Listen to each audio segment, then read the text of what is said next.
नमस्कार साथियों, मैं आपके समक्ष आकाश सैनी अपने YouTube चैनल नवीन स्टडी 91 पे आपका हार्दिक स्वागत करता हूं। और मैं आज आपके लिए लेके आया हूं बालू का स्तूप मुक्त प्रदेश। हमने इसके पहले बालू का स्तूप युक्त प्रदेश पढ़ लिया था। हमने उसमें विस्तार से बात कर ली थी कि ये शुष्क प्रदेश में कितना फैला हुआ है। शुष्क रेतीले प्रदेश में बालू का स्तूप मुक्त कितना फैला हुआ है, इसके बारे में हमने बात कर ली थी। तो बालू का स्तूप युक्त प्रदेश के बारे में हम बात कर चुके। उसमें हमने अनुदैर्ध्य, अनुप्रस्थ, पैराबोलिक, तारा बालू का स्तूप, सफर कापीज, अवरोधात्मक, नेटवर्क बालू का स्तूप, इनके बारे में क्या की थी, विस्तार से बात कर ली थी। इसके बाद हम आज करने वाले हैं बालू का स्तूप मुक्त प्रदेश की। इससे पहले क्लास को शुरुआत करने से पहले जो हमारे चैनल पर नए हों सब्सक्राइब कर दें और बेल आइकन बटन को प्रेस कर दें, जो आपको हमारी आने वाली हर एक वीडियो है वह आपको मिल सके। और साथियों, आप हमारे साथ लास्ट तक बने रहिए, कॉपी पेन लेके बैठ जाइए। आपको यहाँ से इतना मैटर मिल जाएगा कि कहीं जाने की ज़रूरत नहीं पड़ेगी। और हमारे साथ लास्ट तक बने रहें।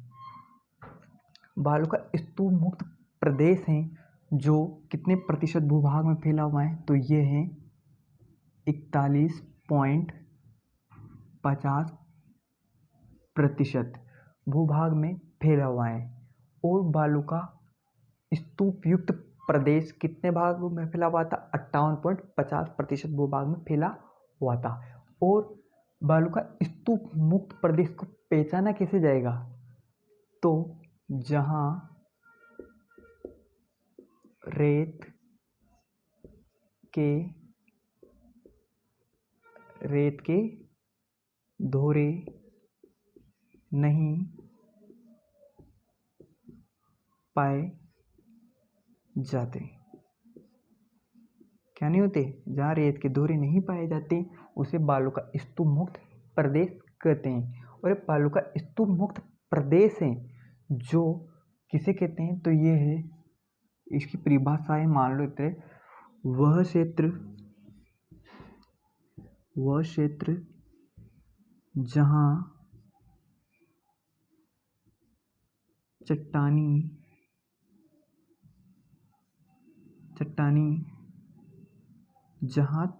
की, चट्टानी मत करो, चट्टानों कर लो, चट्टानों की प्रधानता होती है तथा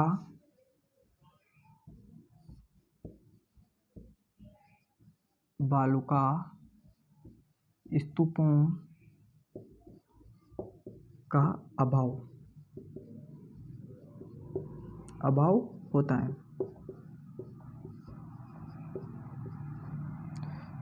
वह क्षेत्र जहाँ चट्टानों की प्रधानता होती है तथा बालू का स्तूपों का अभाव होता है उसे क्या कहते हैं, बालू का स्तूप मुक्त प्रदेश कहते हैं। बालू का स्तूप मुक्त प्रदेश में है कौन कौन से क्षेत्र या कौन कौन से हैं बालू का स्तूप मुक्त में पढ़ने वाले मोस्ट इम्पोर्टेंट। तो हम पहले पढ़ेंगे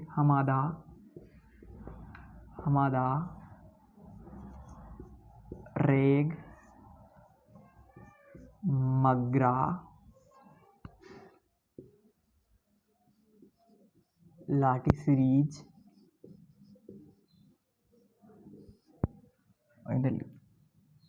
चांदन, नल,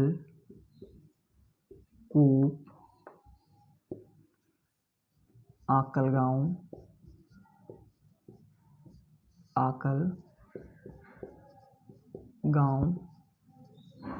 जीवाश्म पार्क और एक कुलधरा ग्राम। हमादा, रेग, मगरा, लाटीसीरीज, चांदल, नलकूप, आकलगांव, जीवाश्म पार्क, कुलधरा ग्राम, इसके बारे में हम विस्तार से पढ़ेंगे। जैसे कि हमने बालू का स्तूप युक्त के बारे में हमने विस्तार से पढ़ा था, एक एक टॉपिक को क्लियर करते हुए चले थे। जैसे ही इसमें एक एक टॉपिक को क्लियर करते हुए चलेंगे। ये थोड़ा वीडियो लंबा हो सकता है, पर ये वो आपके लिए रामबाण साबित होगा। और जो आज इस वीडियो को स्किप करके जा रहा है वो अपने भविष्य को स्किप करके जा रहा है, जिसलिए आप लास्ट तक बने रहें और हमारे साथ साथ इसको नोट्स बनाते चलिए। अब हम पढ़ते हैं हमादा के बारे में। हमादा क्या होता है इसके बारे में पढ़ेंगे। और आपको पता है इस बालों का स्तूप मुक्त प्रदेश में क्या देखा गया है कि पथरीला और चट्टानी मरुस्थलीय हैं। कौन सा? पथरीला, जहां रेत के दौरे नहीं पाए जाते। तो हम पहले इसकी बात कर लेते हैं। सबसे पहले कौन सा पढ़ेंगे? हमादा।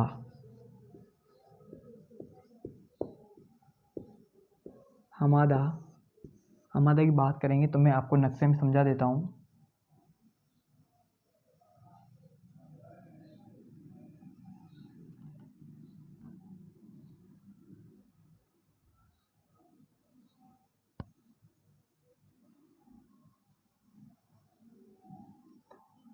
ये अपना राजस्थान, तो ये है अरावली, अरे शुष्क प्रदेश,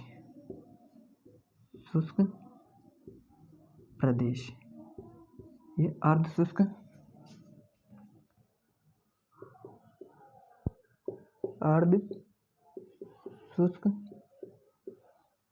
प्रदेश। तो हम पढ़ेंगे शुष्क प्रदेश के बारे में। शुष्क प्रदेश में क्या पढ़ेंगे? हमादा। तो हमादा के बारे में हम कर लेते हैं चर्चा। तो चलिए इसकी पहले तो इसको समझ लीजिए आप किस क्या है। तो यहाँ पे जैसलमेर, जोधपुर, अरे बाड़मेर, जैसलमेर, जोधपुर, बाड़मेर। तो यहाँ क्या बना हुआ है? त्रिकोण। ये कौन सा? ये आएगा बालू का स्तूप मुक्त क्षेत्र या प्रदेश। बालू का स्तूप मुक्त प्रदेश, इसे त्रिकोण भी, सौर ऊर्जा क्या कहा गया? त्रिकोण, सौर ऊर्जा त्रिकोण इसे क्या है? सौर ऊर्जा त्रिकोण। यहाँ पर सूर्य की किरणें क्या होती है? सीधी पड़ती है, जिसके कारण यहाँ पर क्या होती है? सौर ऊर्जा की अधिकताएं। यहाँ पर सौर ऊर्जा का क्या होता है? सौर ऊर्जा का अधिक उत्पादन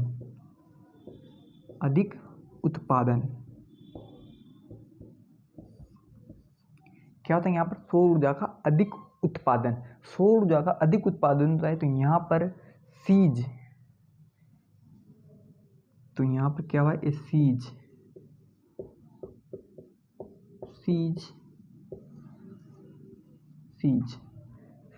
की स्थापना की जा रही। किसके द्वारा की जा रही? अक्षय ऊर्जा निगम। किसके द्वारा? जयपुर द्वारा। कहाँ पर स्थापित है? जयपुर में। तो सौर ऊर्जा इसके द्वारा है सीज की, जिसे कहते हैं सौर ऊर्जा उद्यमी क्षेत्र भी कहते हैं। इसके आगे हम आगे बात कर लेंगे विस्तार से। एक भी प्रश्न आपका गलत नहीं जाना चाहिए, आप लास्ट तक बने रहिए, आपको हम पूरा मैटर उपलब्ध करवा देंगे। चलिए साथी इसके विस्तार की बात करें। पहले इसकी परिभाषा भी की बात कर रहे थे कि नोट टाइम में कैसे लिखना है। शुष्क रेतीले क्षेत्र जहां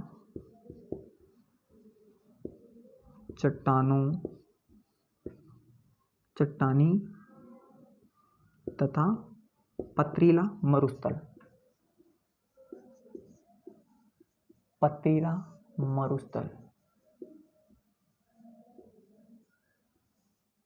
उसे क्या कहते हैं? हमादा।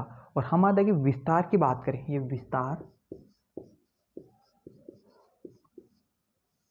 विस्तार में से देख लिया हमने जैसलमेर, जोधपुर, बाड़मेर। ये तो इसके जिले हैं और इसमें विशेष स्थान पूछ ले तो स्थान की बात करें तो हम पहले पोखरण जैसलमेर, पोखरण जैसलमेर, फलोदी, जोधपुर, बालोतरा बाड़मेर, बालोतरा कहाँ है? बाड़मेर में, और नागौर, सीकर और झुंझुनू। इन क्षेत्र में इनका विस्तार होता है।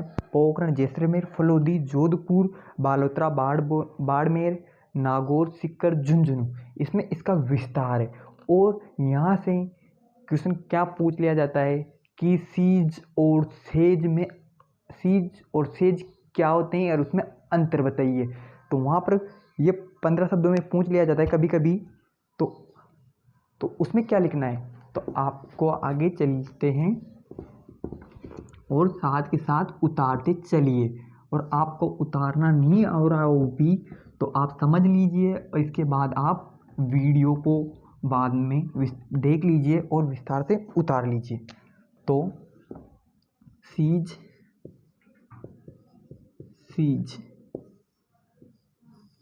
ये सीज और सेज,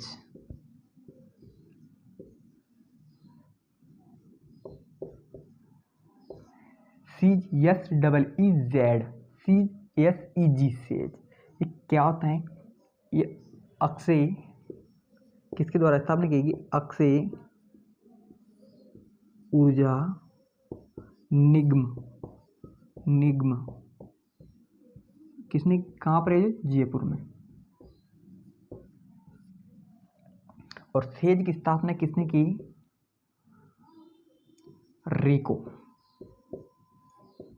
रिको के द्वारा। सीज और इसे क्या कहते हैं? सौर ऊर्जा उद्यमी क्षेत्र। ये तो हो गई इस चीज की बात। इसे क्या करते हैं? विशेष आर्थिक क्षेत्र।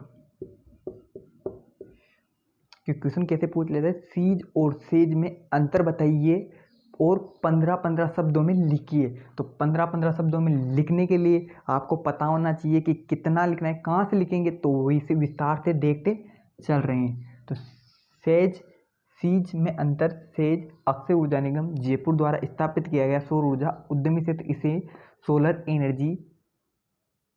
एनर्जी एंटरप्राइजिंग जोन भी कहते हैं। जो ये कहाँ पर है? जैसलमेर, जोधपुर, पहाड़ में। और सीज से एक क्वेश्चन और पूछ लिया जाता है। सीज जैसलमेर,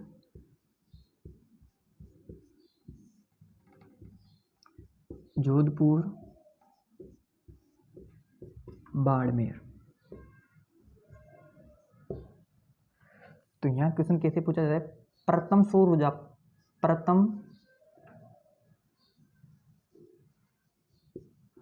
प्रथम सौर ऊर्जा पार्क कहाँ स्थापित किया जा रहा है? तो यहाँ बड़ला या भड़ला, फलोदी, जोधपुर में।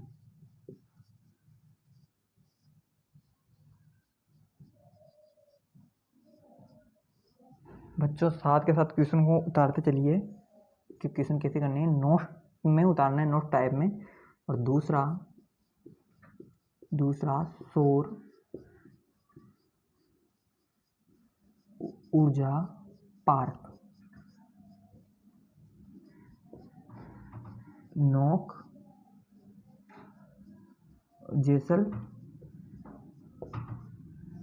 जैसलमेर। दूसरा सौर ऊर्जा पार्क कहाँ किया जा रहा है? नौ जैसलमेर में। तो ये हुई हमारे हमादा की बात। इसमें आपको एक भी क्वेश्चन नहीं रहा है, कोई रह गया हो तो कमेंट करके बता दीजिए, उसमें हम अगली क्लास में आपको उन प्रश्नों को सॉल्व करा देंगे। और जो भी आपको डाउट हैं तो हमें कमेंट बॉक्स में बता दें, जो आपको अगली क्लास में बता दिया जाएगा उसका सॉल्यूशन। इसी के साथ हम आगे बढ़ते हैं और हम पढ़ते हैं अब इसके बाद रेग। रेग एक हमादा से ही जुड़ा हुआ एक प्रदेश है। हमादा प्रदेश या हमादा प्रदेश है। तो ये क्या है? एक शुष्क रेतीले प्रदेश में चट्टानी पथरीला मरुस्थल है। और हम पढ़ेंगे अब दूसरा रेग। रेग को समझते हैं, रेग क्या है।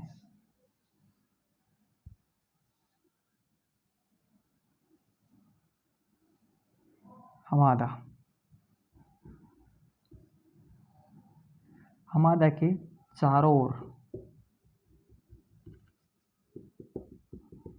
ये तो क्या है? चट्टानी मरुस्थल। हमादा क्या है? मिश्रित मरुस्थल।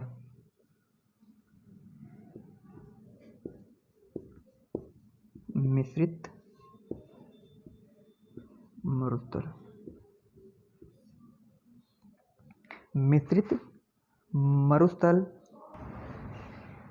मरुस्थल है। हमादा के चारों ओर स्थित मिश्रित मरुस्थल को क्या कहा जाता है? रेग कहा जाता है। अब इसका विस्तार की बात करें तो इसका विस्तार है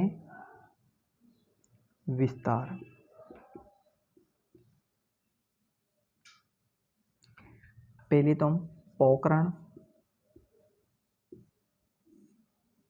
जैसलमेर,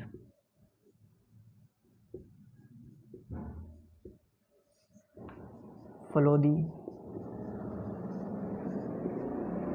जोधपुर,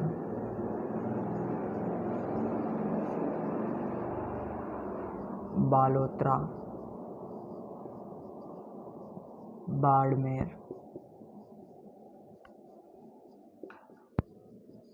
नागौर, सीकर,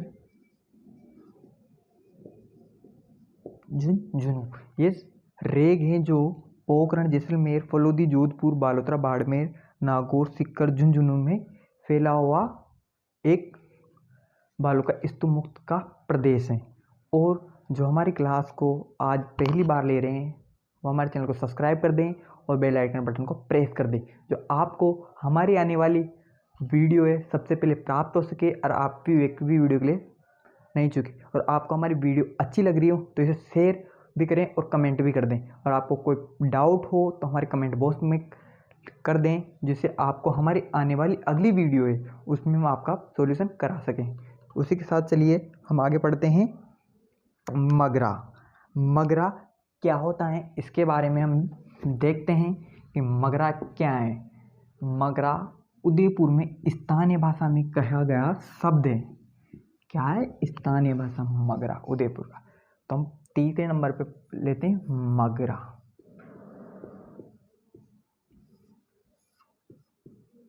मगरा तो ये अवशिष्ट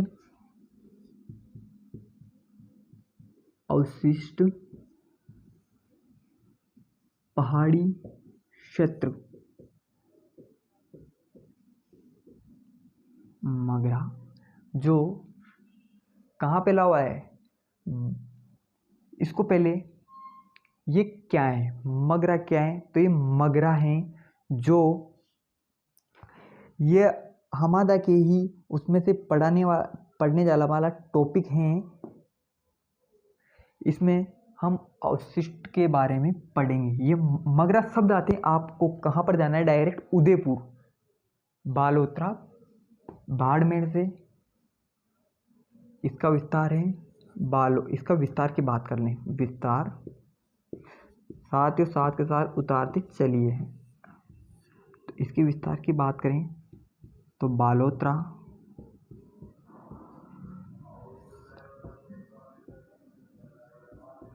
बाड़मेर, बालोतरा बाड़मेर, पोखरण, जैसलमेर में तक विस्तृत है। क्या है ये? बालोतरा बाड़मेर, पोखरण, जैसलमेर तक विस्तृत हैं। और इसी ये उदयपुर में स्थानीय भाषा में, उदयपुर में उत्तर पश्चिमी क्षेत्र में स्थानीय भाषा में इसे मगरा कहा जाता है। और हम मगरा के बाद में अब लेंगे आगे वाला लाठी सीरीज। मगरा के बाद कौन सा? लाठी सीरीज। लाठी सीरीज के बारे में हम बात करते हैं कि लाठी सीरीज क्या है। एक भूगर्भिक जल पट्टी। क्या है? भूगर्भिक जल पट्टी।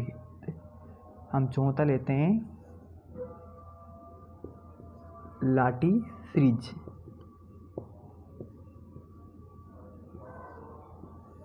लाठी सीरीज ये इसको किसके द्वारा खोजा गया? काजरी संस्था द्वारा जो कहाँ है? जोधपुर में। ठीक है, अब इसको हम समझते हैं। पहले आप समझ लिए। कॉपी पेन को एक तरफ रख के इसको समझ लीजिए कि ये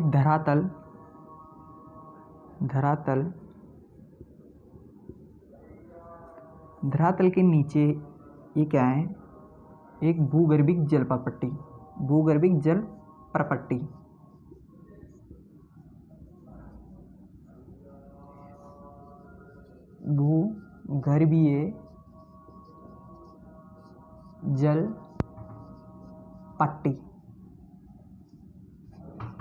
क्या है? एक भूगर्भिक जल प्रपट्टी। और इसके ऊपर उगने वाली घास को क्या कहते हैं? इसके ऊपर उगने वाली घास कौन सी होती है? सेवण घास के मैदान। इसके ऊपर उगने वाली घास को क्या कहते हैं? सेवण घास के मैदान। और सेवण घास के मैदान कहते हैं। और इसे स्थानीय भाषा में क्या कहते हैं? लिलोण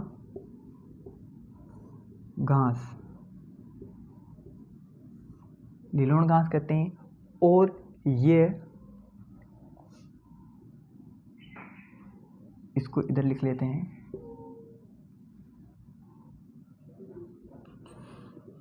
शुष्क रेतीले प्रदेश की सबसे लंबी प्रोटीन युक्त घास कौन सी कहलाती है? सेवण घास, जो शुष्क रेतीले प्रदेश की सबसे लंबी प्रोटीन युक्त घास है। जिसके साथ ही हम देखेंगे अब आगे कि सबसे प्रोटीन युक्त घास तो है जो, इसकी विस्तार भी देखें कि इसका विस्तार कहाँ से है। विस्तार है इसका पोखरण जैसलमेर से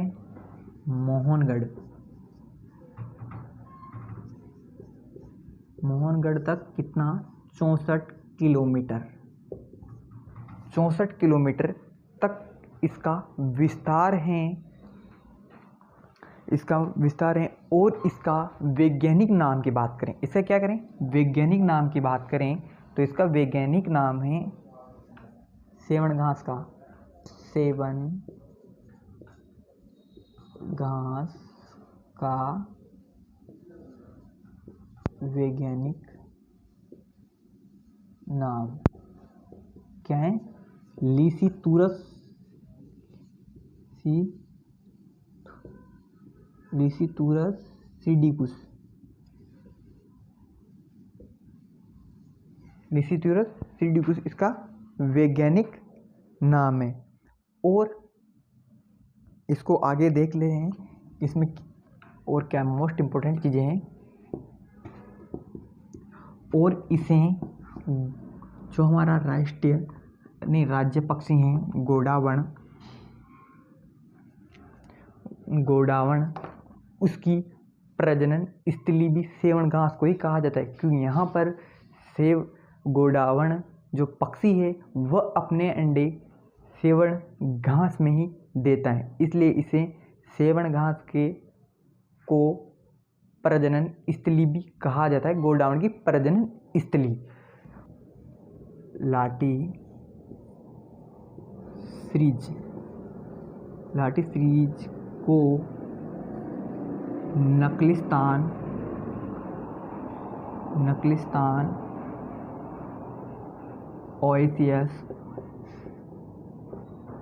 ओएसियस मरु उद्यान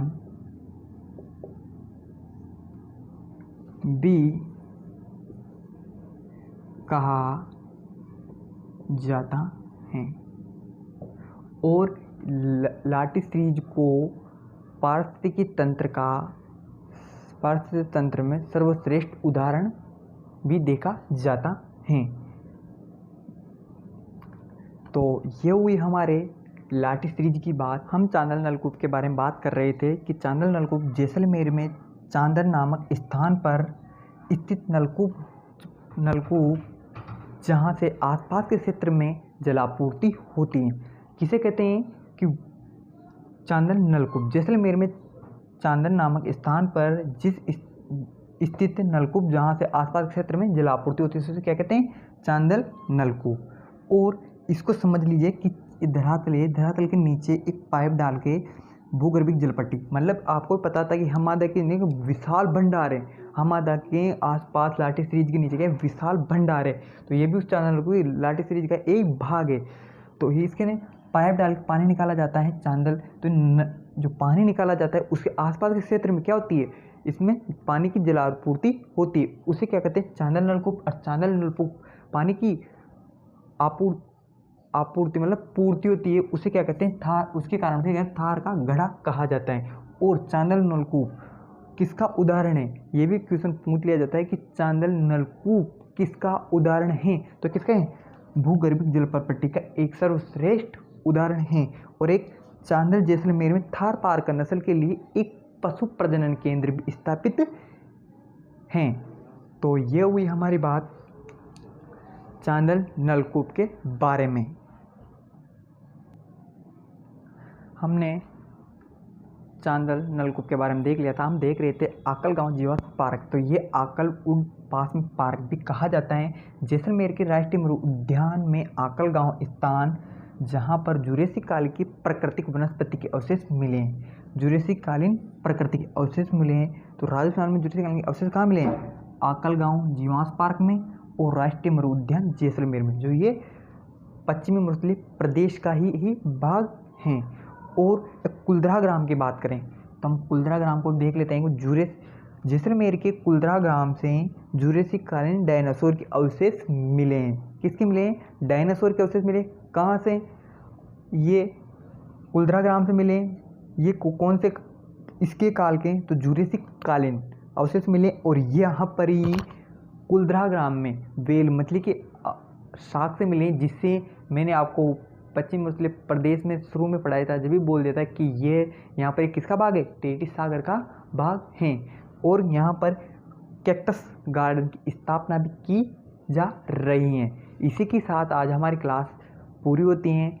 और हमारी क्लास आपको अच्छी लगी हो तो इसको शेयर कर दें, और जो हमारी क्लास को आज फर्स्ट बार देखी हो और सब्सक्राइब और बेल आइकन बटन को प्रेस कर दे, जो आपको हमारी आने वाली हर एक वीडियो मिल सके। नमस्ते, धन्यवाद। हम मिलते हैं आपको अगली क्लास में।